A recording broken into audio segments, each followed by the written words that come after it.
Bon, j'ai fini de mettre des pierres le long. Alors il se trouve que c'est difficile de trouver les pierres adéquates, et donc j'ai essayé à plusieurs moments, je pense que vous l'avez vu dans le timelapse, j'ai essayé de les casser, de casser les pierres, les fendre, ce qui souvent les météorise plus qu'autre chose, essayer d'un peu niveler le sol pour que l'eau s'écoule.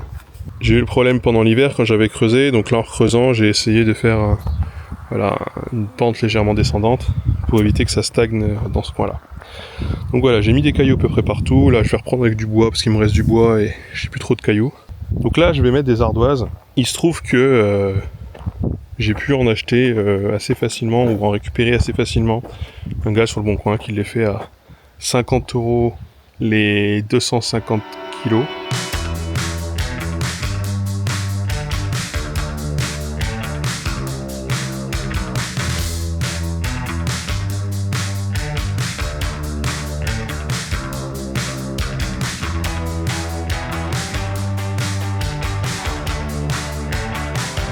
Instant nature dans ce mois de juillet qui n'y ressemble pas. Donc tout ce que j'ai semé ici pousse, tout ce que je n'ai pas semé surtout pousse. Là ici de ce côté-là c'est très envahissant, mais ça donne du boulot à toutes les abeilles du quartier qui visiblement ont toutes décidé d'être là. J'ai quelques plantes qui sortent, donc régulièrement je fais quand même de l'entretien, voilà, pour essayer de dégager au moins mes pieds de fraises, mes rosiers, des petites fleurs. Et l'arche tient toujours, contrairement à ce que j'ai pu lire, comme quoi elle tomberait, elle tient toujours. Juste pour vous donner une idée, là j'avais planté des semis de bouleau. Je crois que ça lève pas trop, à moins que ça s'en soit, mais je suis vraiment pas sûr. Là j'en avais quelques-uns qui visiblement ne lèvent plus, j'en avais plusieurs, je ne sais pas du tout si c'est ça aussi, là j'ai des herbes c'est sûr. Et là pareil, j'ai des trucs, mais je sais pas du tout s'il y a des bouleaux là-dedans qui poussent. Ça y ressemble, hein, mais je sais pas.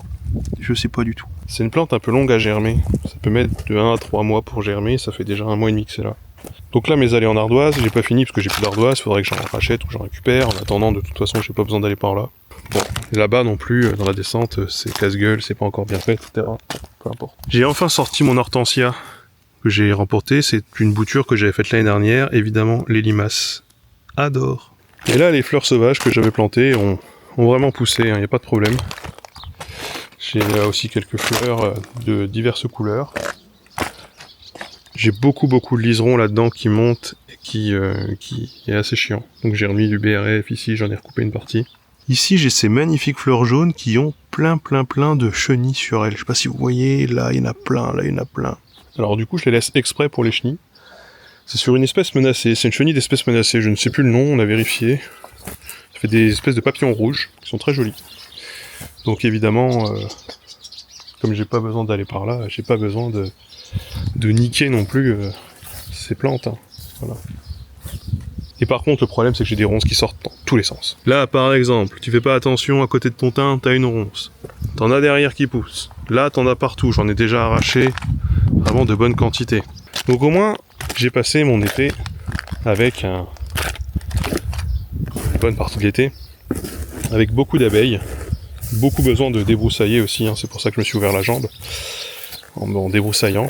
Je sais pas si je l'ai déjà mentionné, mais j'ai eu 13 points de suture en ouvrant la jambe avec un morceau de câble que j'ai arraché.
De recevoir des plantes que j'ai commandées en solde, voilà, je sais que c'est pas du tout la période, on est en plein été, on est dans une journée caniculaire, ce qui est assez exceptionnel, hein, puisque du coup ça fait quasiment 3 mois qu'on est en dessous des normales de saison dans ma région.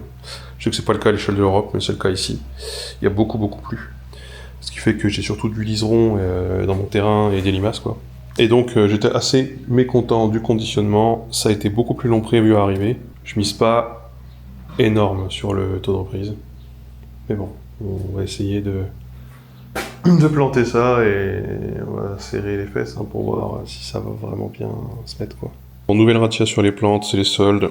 Là j'ai des plantes, j'aime beaucoup là, peu poilues. Là j'ai des aubépines là-bas, forsythia, sureau noir. Tout là-bas j'ai des lys d'un jour, des euchères, des achillées. Voilà, un peu de tout pour faire des belles fleurs. Le taux de reprise risque peut-être d'être dégueulasse. Je trouve que par exemple, il y a un des colis de plantes que j'ai reçu une semaine après l'expédition. Il n'y avait que 2 dedans, mais du coup, bah, ces 2-là sont mortes. Une semaine à attendre dans des dépôts où il fait pas très frais, etc. Quand je les ai ouverts, c'était la lessive. Hein.